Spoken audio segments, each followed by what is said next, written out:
Boleh dikatakan semua ajaran dari Kanjeng Sunan Kalijogo berasal dari Al-Quran gitu. Oh iya, ada semua. Ada semua. Cuman karena dia pada waktu budaya lokal, kearifan lokal di zaman waktu itu kan Jowo. Iya. Artinya beliau agar bisa kondisi pada saat itu Sikon lah sesuai bisa kondisi diselaraskan lah.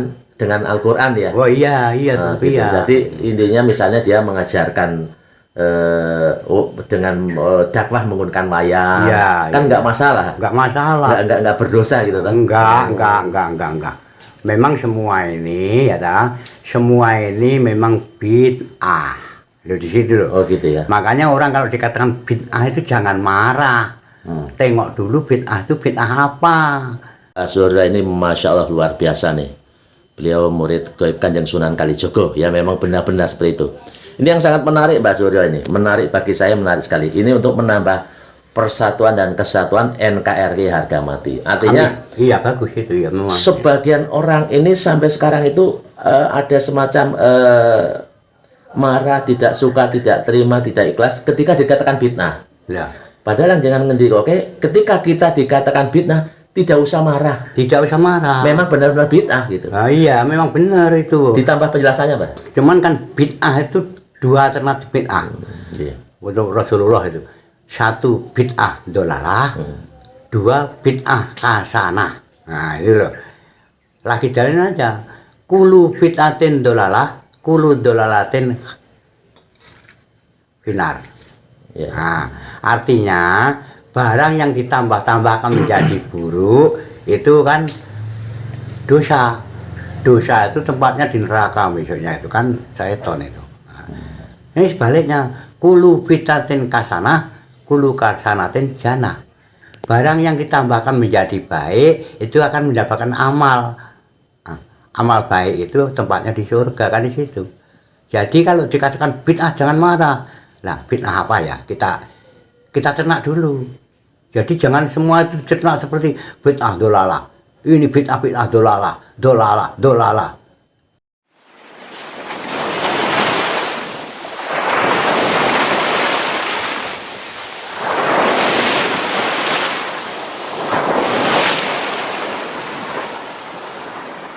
Alhamdulillah pemirsa ini Allah mengizinkan MJTV, Fajar Samsu MJTV untuk bertemu bersilaturahmi dengan Mbah Suryo ini. Mungkin masih banyak yang penasaran berkaitan dengan masalah wali ya, walaupun kita membahasnya tidak secara mendetail, tapi kita berusaha untuk menjawab, membenarkan yang mungkin ada pandangan-pandangan keliru di antara para pemirsa dimanapun berada. Begini Mbak Suryo, Assalamualaikum. Waalaikumsalam warahmatullahi wabarakatuh. Ingin ngangsu kawerus sedikit tentang Wali Songo, artinya bagian dari sejarah Wali Songo. Berkaitan dengan Syekh Siti Jenar menika kan kenapa beliau kok tidak termasuk dalam ke-9 wali itu, gitu Mbak kira-kira. Karena ini ya toh, yang maka tidak dimasukkan 9 wali itu kan ada, artinya itu ajaran yang tidak bisa diketahui oleh orang awam itu loh. Nah, jadi kalau sepertinya inilah yang jadi pertentangan pada para wali ini. Allah bersama kita kalau sekarang ini. Nah itu Allah bersama kita itu ada itu yang muridnya Siti Jenar yang pertama itu yang namanya Jim Benowo itu yang jadi keliru itu. Makanya para wali dulu mengatakan, Adi Siti Jenar, ilmumu itu bagus, ilmumu itu baik, cuman untuk kamu sendiri jangan diturunkan kepada anak muridmu. Ya kalau anak muridmu itu bisa seperti kamu, nggak apa-apa. Kalau nggak bisa nanti akhirnya nyimpang kalau nggak bisa mengetahui artinya itu loh. Jadi soalnya juga ada jadi yang keliru juga itu dari murid-muridnya itu mengatakan kalau sekarang ini Allah bersama kita itu Allah lah di situ itu.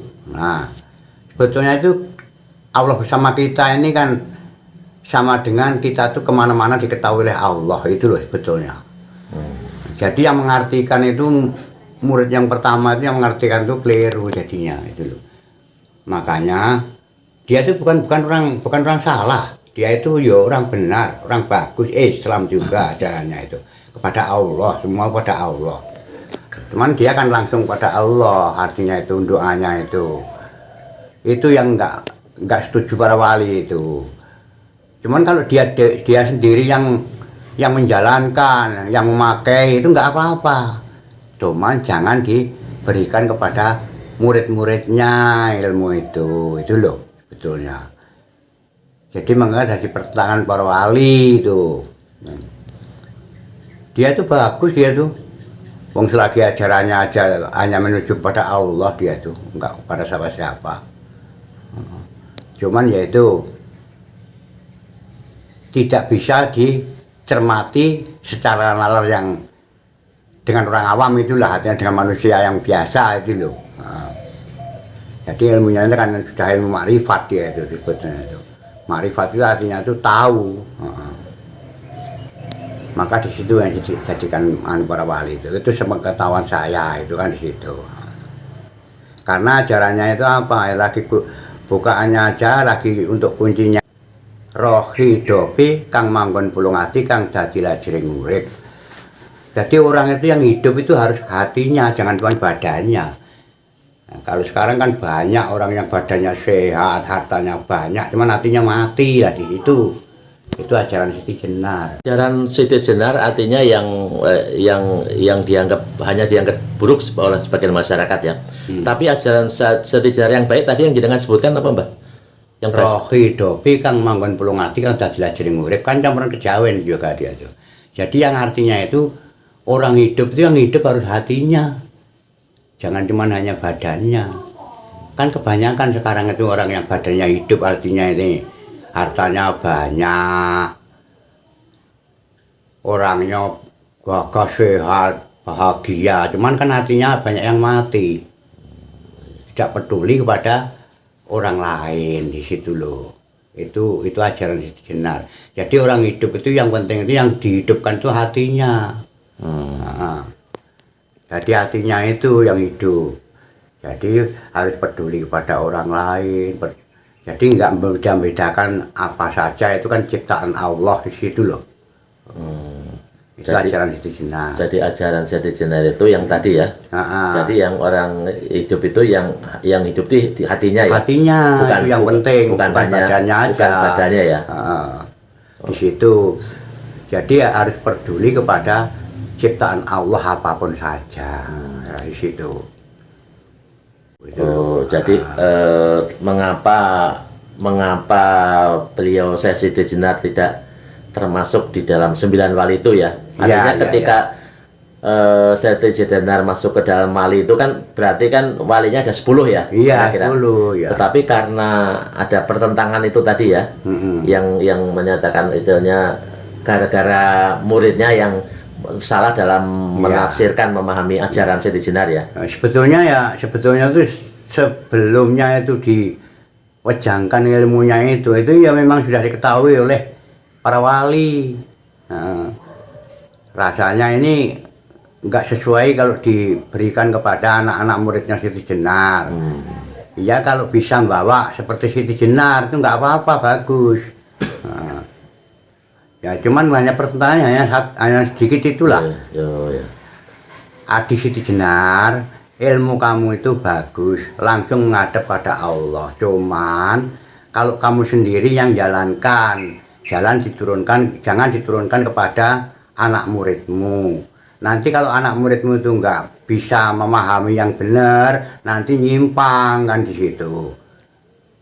Nah, itu yang cuman hanya satu itulah, Allah bersama kita itu kalau sekarang ini.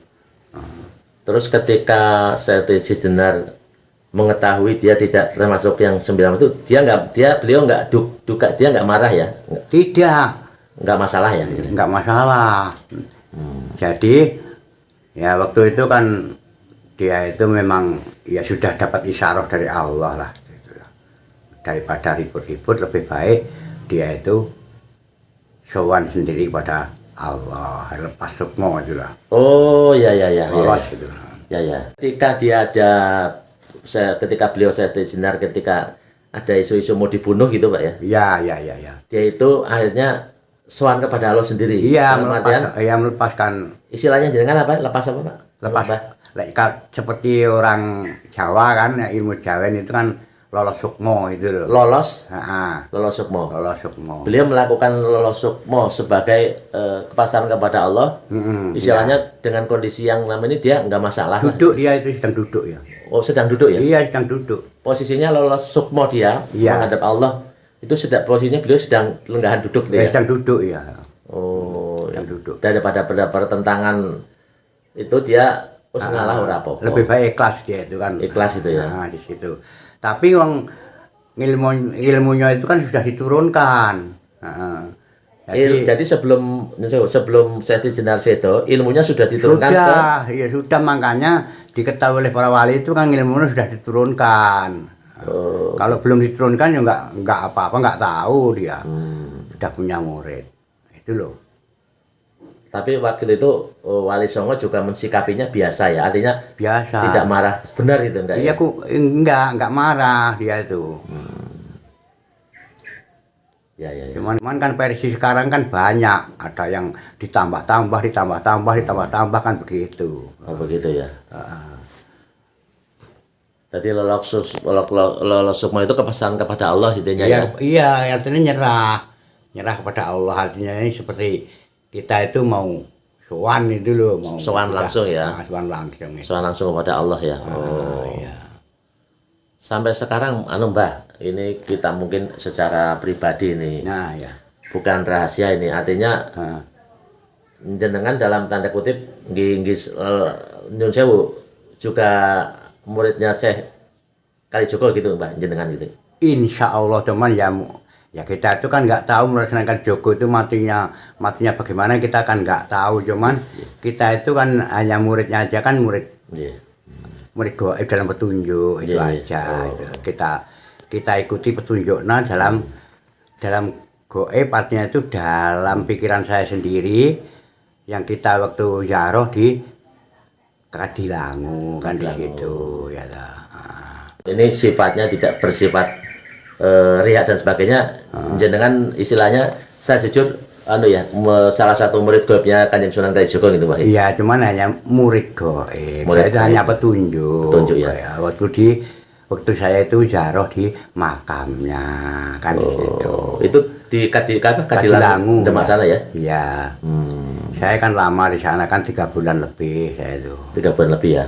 3 bulan itu sudah mengembara kemana-mana istilahnya? Ya sudah, artinya itu kan sambil berjalan itu. Ketika itu jenengan diniati apa dikasih Pak? Saya itu kan cuman kayak kemana-mana nggak minta apa-apa kok. Nggak minta apa-apa, cuman saya itu hanya doa, ngirim, hanya tahlil, yasin, hanya itu aja langsung saya itu wirid, itu hanya itu aja. Artinya jenengan tidak diniati sengaja untuk menjadi muridnya, tapi kemudian datang gitu ya? Ya petunjuk, itu hanya petunjuk. Petunjuk ya. Masya Allah. Beda Pak, sebelum jenengan sebelum jenengan menjadi muridnya beliau sama sebelum beda ya perasaannya ya? Oh, beda. Apa yang dirasakan Pak? Diceritakan. Yang dirasakannya cuman kita mau berbuat itu ya kita hati-hati. Wah ini nggak benar, wah ini salah, wah ini benar, itu dalam hati kita sudah kita perinci. Dan kita lagi sadar lah jadinya itu. Sadar karena manusia itu ya itulah. Walaupun seburuk-buruk manusia pasti ada bagusnya. Walaupun sebagus-bagus manusia pasti ada buruknya di situ. Jadi yang bisa menilai 100% itu hanya Allah, bukan manusia. Nah, itu. Jadi setelah menjenengan mendalami ilmunya ya, walaupun murid-murid gaib jenengan istilahnya anteng, tidak ada rasa membenci sama orang dengan siapapun itu ya? Tidak boleh. Setelah itu tidak boleh, saya itu artinya itu nggak mau lah, tidak boleh ya nggak mau mendoakan orang yang jahat. Walaupun orang itu kelihatan di mata manusia itu jahat, jangan didoakan dengan yang jahat. Karena nanti itu ada seperti tanaman kita, ada ngunduh sendiri. Kita misalnya kehilangan itu aja ya. Orang kehilangan itu kalau kita nggak tahu dengan orang yang hilang, ya dengan orang yang ngambil barangnya itu, dosanya banyak yang kehilangan. Karena apa? Yang kehilangan itu suudon kemana-mana. Tapi kalau orang yang ngambil itu cuman hanya dosa kepada yang punya, dosa kepada Allah, hanya itu. Tapi kalau orang yang kehilangan nggak tahu kan itu ilmunya Sunan Kalijogo kan begitu. Nah, jadi kalau orang itu kamu doakan dengan yang jahat, misalnya, wah orang itu maling, memang kerjanya maling. Alhamdulillah Gusti Allah itu ngijabahi jadi tukang maling. Nah kita dapat juga dosanya kita itu. Karena doa dari kita itu. Walau sampai mati, kalam kubur tetap dapat kiriman. Tapi kalau kita doakan baik, walaupun orang itu salah doakan baik, alhamdulillah Allah itu memberi hidayah yang baik loh. Jadi orang baik, jadi orang pokoknya orang yang baik itu loh. Jadi kita tuh tetap dapat kirimannya di situ. Kebaikan ya. Di situ. Makanya kita nggak mau. Artinya itu apapun itu hanya cobaan loh. Dunia itu nggak ada yang anugerah itu nggak ada. Allah itu nggak akan pernah anugerah di dunia itu nggak, di akhirat itulah. Dunia ini hanya dalam percobaan aja, perjalanan di situ Allah itu. Jadi cobaan semua. Kita kaya ya dicoba, kita miskin dicoba, kita sakit dicoba, kita sehat dicoba di situ. Itu cobaan Allah itu. Karena begini misalnya, wahai Suryo misalnya ini untuk aku sendiri pamannya. Kamu kucoba kaya, sudah kaya kan? Nah, ini banyak pertanyaan nantinya. Nah, Suryo ini barang yang aku titipkan ini dibawa kemana? Loh, coba bener apa enggak gitu? Itu banyak pertanyaan. Langsung diturunkan lagi jadi orang melarat, ya kan? Nah, orang melarat tadi, coba Suryo saya buat melarat lagi. Mau nggak minta kepada saya, dekat nggak kepada saya? Lah di situ loh. Semua itu cobaan. Kalau anugerah itu nanti di akhirat nanti, insya Allah. Boleh dikatakan semua ajaran dari Kanjeng Sunan Kalijogo berasal dari Al-Quran gitu. Oh iya ada semua. Ada semua. Cuman karena dia pada waktu budaya lokal, kearifan lokal di zaman waktu itu kan Jawa. Iya. Artinya beliau agar bisa kondisi pada saat itu Sikon lah bisa diselaraskan ya. dengan Al-Quran ya. Oh iya tapi gitu. ya. Jadi intinya misalnya dia mengajarkan dengan dakwah menggunakan wayang, ya, kan nggak masalah. Nggak masalah. Nggak berdosa gitu kan? Enggak. Memang semua ini ya ta, semua ini memang bid'ah. Loh di situ loh. Oh gitu ya. Makanya orang kalau dikatakan bid'ah itu jangan marah. Tengok dulu bid'ah itu bid'ah apa? Bid'ah kasanah atau bid'ah dolalah. Yang artinya itu harus tahu bid'ah dolalah apa? Bid'ah dolalah itu tambahan. Namanya kalau bahasa Jawanya bid'ah itu tambahan ya tahu. Dolalah itu artinya itu jelek. Jadi barang itu yang ditambah menjadi jelek itu kan gak baik jadinya itu, berdosa. Berdosa tempatnya ya neraka menurut keterangan dari agama kita loh, agama Islam. Nah, dan lagi itu di bid'ah itu bid'ah apa? Bid'ah kasanah ada. Bid'ah kasanah itu apa? Barang yang ditambahkan menjadi baik di situ loh. Sebetulnya itu kan menurut Kanjeng Nabi, makan nasi itu bid'ah kok. Nasi dari padi itu bid'ah. Karena Kanjeng Nabi tidak. Kanjeng Nabi belum ada itu, makanya itu hanya gandum dengan kurma gitu loh. Iya. Karena sekarang karena sudah ada apa-apa, kita makan nasi akan menjadi sehat, ibadah menjadi kuat, kan di situ. Yeah. Itu bid'ah kasanah. Disesuaikan dengan kondisi alam sekitarnya. Nah, di situ. Seperti misalnya ya sepertinya kita motor itu bid'ah kalau menurut dulu kok. Kalau digandingkan dengan dulu. Itu bid'ah bagaimana? Motor itu untuk kebaikan apa untuk keburukan? Nah, di situ. Walaupun apapun kalau untuk kebaikan itu namanya itu bid'ah dolalah. Gitu ya. Apapun kalau menuju dalam kebaikan itu ya bid'ah kasanah di situ loh.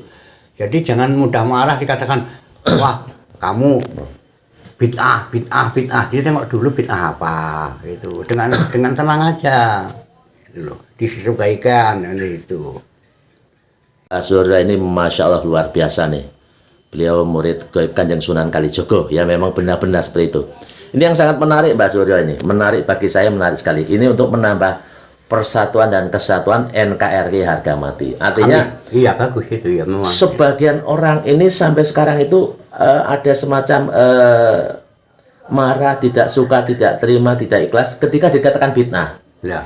Padahal jangan ngendi oke, ketika kita dikatakan fitnah tidak usah marah. Tidak usah marah. Memang benar-benar bid'ah gitu. Nah, iya memang benar itu. Ditambah penjelasannya, Pak. Cuman kan bid'ah itu dua alternatif bid'ah. Iya. Untuk Rasulullah itu. Satu bid'ah dolalah, dua bid'ah hasanah. Nah itu loh. Lagi dalin aja. Kulu bid'atin dolalah, kulu dolalatin finar. Iya. Nah, artinya barang yang ditambah-tambahkan menjadi buruk itu kan dosa. Dosa itu tempatnya di neraka besoknya itu kan syaitan itu. Nah, ini sebaliknya, kulu bid'atin kasanah, kulu kasanatin jannah. Barang yang ditambahkan menjadi baik itu akan mendapatkan amal. Nah, amal baik itu tempatnya di surga kan di situ. Jadi kalau dikatakan bid'ah jangan marah. Nah, bid'ah apa ya? Kita cernak dulu. Jadi jangan semua itu cernak seperti bid'ah dolalah. Ini bid'ah dolalah. Jangan. Jadi ketika kita dikatakan fitnah tidak usah marah gitu. Jangan marah. Mungkin itu yang mengatakan fitnah kepada kita sebagian orang juga merupakan ujian bagi kita sebetulnya. Ujian itu. Kita tuh marah kok enggak. Kalau kita marah ya kita tuh sama bodohnya, sama buruknya. Nah, itu loh. Jangan. Itu kan cuma hanya mancing-mancing, hanya setan macam itu. Hanya mancing-mancing ya. Iya. Mancing-mancing boleh dikatakan hanya setan membuat orang marah kan? Lah iya. Juga nggak bener kan? Nah gitu contohnya begini aja. Orang tiap-tiap waktu dulu ya, seperti Amroji, Tetek Bengek, itu kan mengatakan jihad itu. Itu kalau saya nggak benar juga, kalau ajaran Sunan Kalijogo nggak benar juga itu tuh. Iya, iya. Yang dinamakan jihad itu harus tahu kepada sikon, situasi dan kondisi, itu jihad. Nah, artinya apa? Kalau zaman Rasulullah dulu jihad kan pakai pedang, kan musuhnya hanya orang kafir aja itu. Nah, orang kafir aja. Jadi jihad pun ada aturannya. Pertama, jihad itu tidak boleh membunuh anak kecil, tidak boleh membunuh perempuan, tidak boleh membunuh orang yang sudah tua jempo, tidak boleh membunuh musuh yang sudah kalah. Tidak boleh. Itu peraturan jihad. Kalau sekarang ini kan enggak, kadang ini kan keliru. Masa jihad bawa bom. Seperti di Bali aja, ini contoh aja ya. Seperti di Bali. Jihad di Bali. Masang bom besar. Itu belum tentu orang itu orang kafir semua yang kena itu. Nah, di situ kadang ada orang perempuan tua. Dia itu mau maling nggak berani, takut kepada Allah. Dia orang Islam. Dia itu mau nyopet nggak berani, takut kepada Allah hanya. Dia itu jualan keliling-keliling kena bom. Nah itu terus bagaimana coba? lebih banyak dosanya itu. Dan mungkin sebetulnya orang yang non juga sebetulnya kan nggak boleh dibunuh sembarangan. Nggak boleh dibunuh kan? Tidak boleh, itu umat Allah itu. Iya, karena dia salah persepsi, salah tafsir, salah sudut pandang ya. Iya, diberi pengertian. Karena sama-sama kita orang Islamnya ya diberi pengertian. Pengertian itu sudah hanya 3 kali. Walaupun sama anak kita sendiri harus 3 kali. Pertama beri pengertian, kedua diberi lagi, tidak lagi toh, sampai ketiga tidak lagi. Berarti gugur kewajiban kita di akhirat nanti, sudah selesai. Iya. Tapi kalau kita biarkan, misalnya orang itu tahu bahwa ada aturan agama orang itu salah, ya kita tidak memberitahu toh, nah itu dosa kita itu. Karena kita. Tapi kalau kita sudah kita beritahu sampai 3 kali, dia masih, itu sudah gugur kewajiban kita, nggak ada pertanyaan. Nggih. Enggak lagi. Terus berapa bulan ditengok dia tuh masih hura-hura, masih dedek bengek itu. Kita beritahu lagi yang bagus tapi jangan marah-marah, nggak boleh marah. Nah, kamu itu harus ibadah karena apa? Jangan menambah beban ayah besoknya itu. Terus sudah masih lagi beri pengetahuan lagi. Beri pengetahuan caranya begini. Setelah itu dia masih lagi terus, sudah gugur kewajiban kita. Di akhirat nggak ada pertanyaan. Gitu.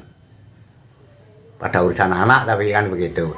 Tapi kalau kita diamkan, walaupun kita itu misalnya anak kita itu maling, anak kita itu minum, bestek, macam-macam tau, maksiat di dunia ini.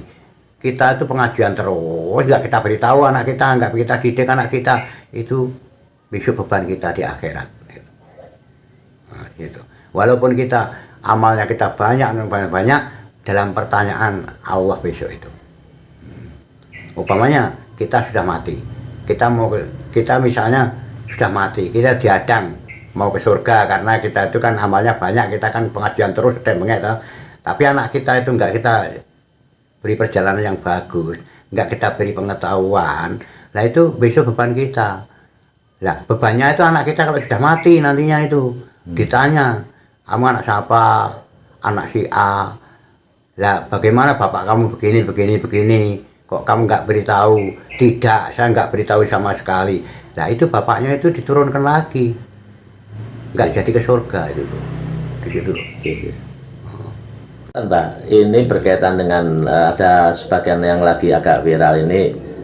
Pada zaman dulu dakwah itu menggunakan wayang ya, menggunakan wayang. Iya. Itu kan ada yang mengatakan bid'ah, ada yang mengatakan haram. Itu sebetulnya bagaimana sih, Mbak? Wah itu keliru, itu kan cuman versi sekarang aja. Kalau zaman dulu kan enggak harusnya.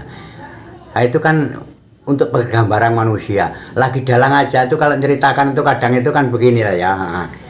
Jadi wayang itu ibarat manusia.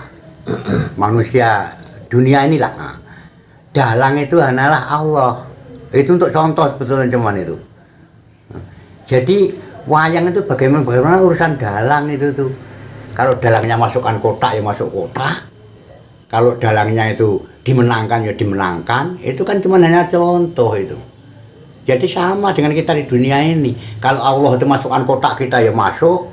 Kalau Allah itu menjalankan kita apapun kita ya masuk kan situ. Kalau bisa mendalami ke situ sebetulnya itu nggak ada orang itu yang. Jadi orang itu kan kadang salah versi orang itu tuh. Jadi kan coba kalau orang yang dalang yang bagus itu tuh, coba dalang itu ibaratnya Allahnya manusia, ya ta? Kalau itu kan Allahnya wayang gitu tuh. Itu Allahnya manusia. Debok itu kan untuk bumi ibaratnya itu dasaran untuk tanah ini lah. Kelir itu kan langitnya manusia itu loh ibaratnya. Itu langitnya wayang. Nanti itu kalau bisa mendalami ke situ ya bagus. Betulnya itu. Jadi arahnya itu mungkin apa-apa itu menjadi seolah-olah sesat gitu, Pak. Iya, di situ itu keliru betulnya. Harus didalami yang benar.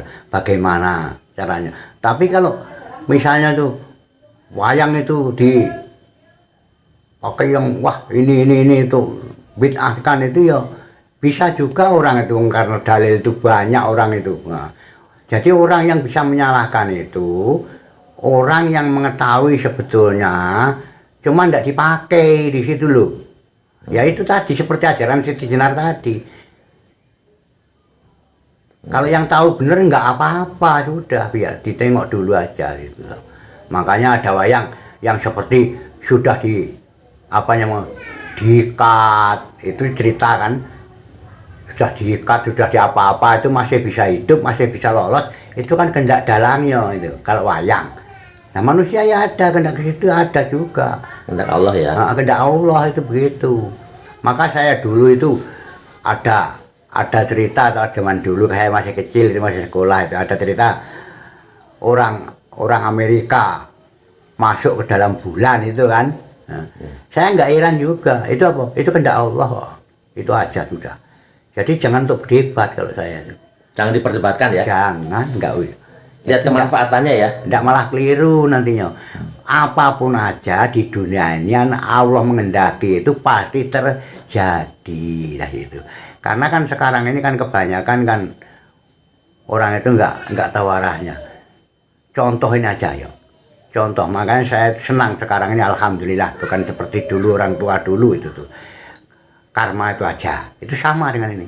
Karma itu kata orang dulu tuh walaupun bukan yang membuat karma itu artinya yang jalani dosa itu dulu itu orang tuanya, anaknya yang dapat karmanya itu enggak benar sebetulnya itu. Makanya Allah menunjukkan sekarang inilah yang benar. Dulu itu untuk pesimistik begitu tuh, jadi Allah itu enggak mau dibuat macam itu.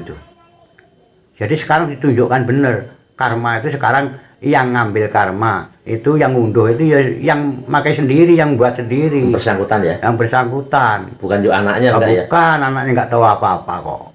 Itu yang bersangkutan. Contoh aja ya. Contoh yang jelas kelihatan mata telanjang aja. Di Aceh, ya tak? Iya. Aceh itu pemerintah mau ngurusi bener, artinya coba perang di Aceh itu, dibom itu dari atas itu 2 kali habis orang Aceh itu. Iya. Karena apa? Karena pemerintah nggak maunya apa? Tuntut HAM internasional. Jadi itu loh. Seperti orang Islam, tahu sebetulnya ada yang nggak benar. Orang Islam tahu, nggak bisa itu ngurusi di sana, nggak bisa ngatasi karena apa? Sana itu namanya Serambi Mekah itu orangnya Islam banyak. Nggak berani ya? Enggak berani. Nanti melanggar nantinya. Setelah itu semua nggak bisa, Allah lah yang mengatasi. Allah yang menurunkan, Allah lah yang menghukum itu yang benar. Kena tsunami. Siapa yang dituntut? Ada nggak? HAM nuntut? Enggak. Iya. Agama nuntut? Enggak. Itu kehendak Allah. Di situ loh. Itu harus kita berpikir, harusnya begitu.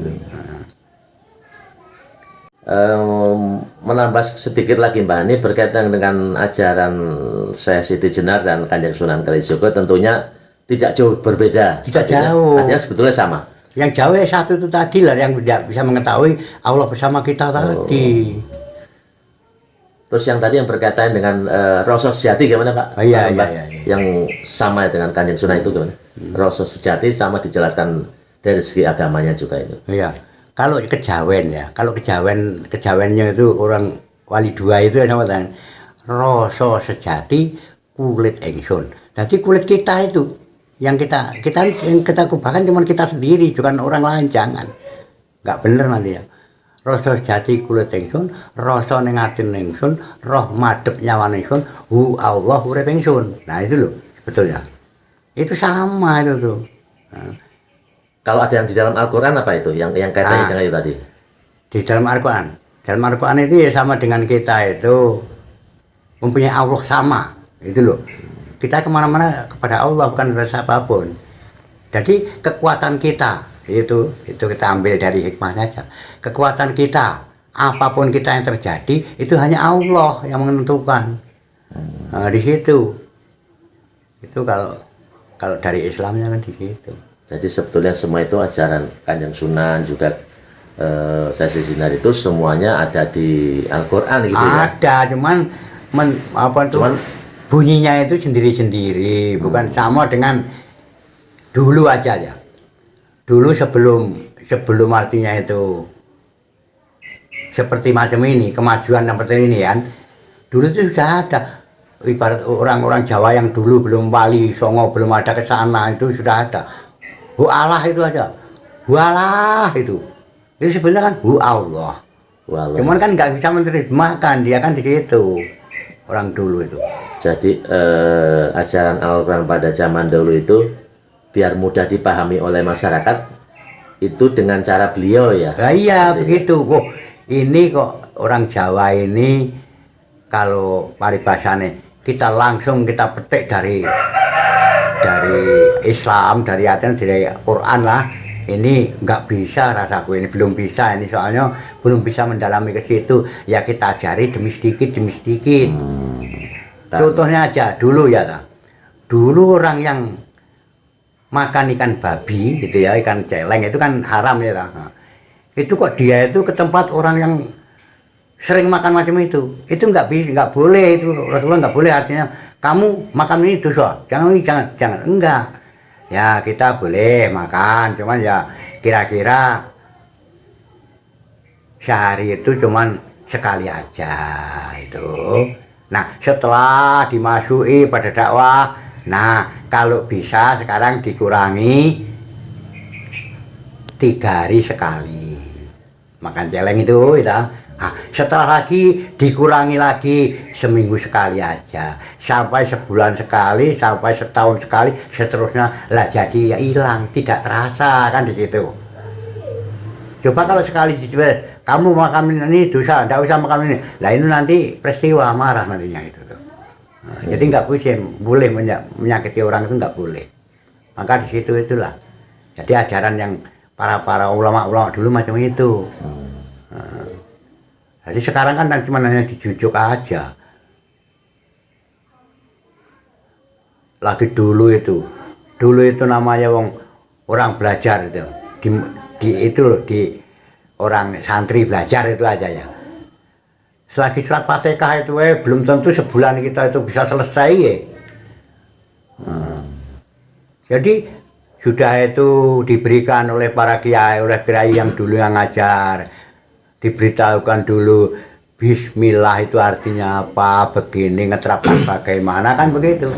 Nah, gitu. A'udzubillahi minasyaitonirrajim, tahawud itu namanya. Itu belum tentu itu 1 bulan selesai kadang. Untuk mendalami ke situ itu. Nah, kalau sekarang kan enggak, ngaji kilat itu di pagi mulai ngaji, sore selesai. Nah di situ.